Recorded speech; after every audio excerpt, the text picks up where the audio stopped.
Pag di ba mangga, tapos yung duyan-duyan nila, o may tapos pa yung duyan, yung kumukubo nilang kalahati, kasi yun na yung pina. Yung matitira yun, yung nandun sa dulo. Mahit na hatian. Sabi niya, oh, sige, una, gusto mo akong bumili nito? Hanggang sa gating ka hanggang dulo, kasi di ba 62 ang akin?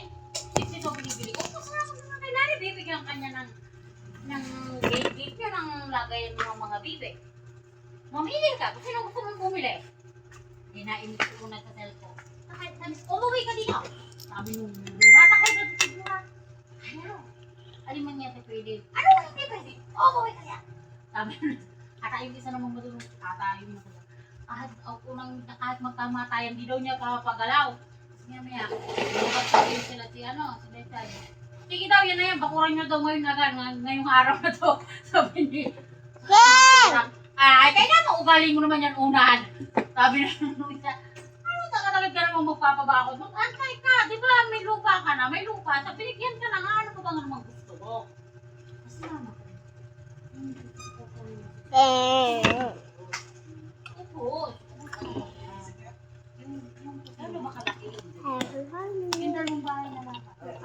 Ito ko yan. Kasi, yung papahaba. Walang mango na daw. Wala na. Kaya na. Black rice. Ano lang, black rice. Ano? 270. Black coran. Kulay violet. Oh! Wala ka sa violet. Yung isa nagmamadali. Ang tawag lang sabi naman niya, mobile sugar na lang sa'yo. 65. Sabi ko kung 65 ko, huli ko. Sabi ko sige siya, 65 lang akin. 65 lang, di ba? Oh. Kasi, isipin mo nga, isipin ko naman na 65. Magkano ba ka ng steak? Yun lang ang dapat. Oo, yun lang ang dapat. Sabi ko ito sabog bakit?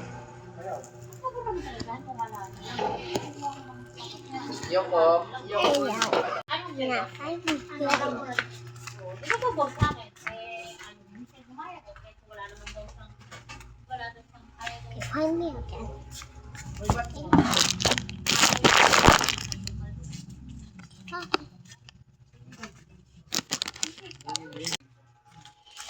O di, yun na ang huling final na imig yung nagbakuran nyo ngayong araw yan.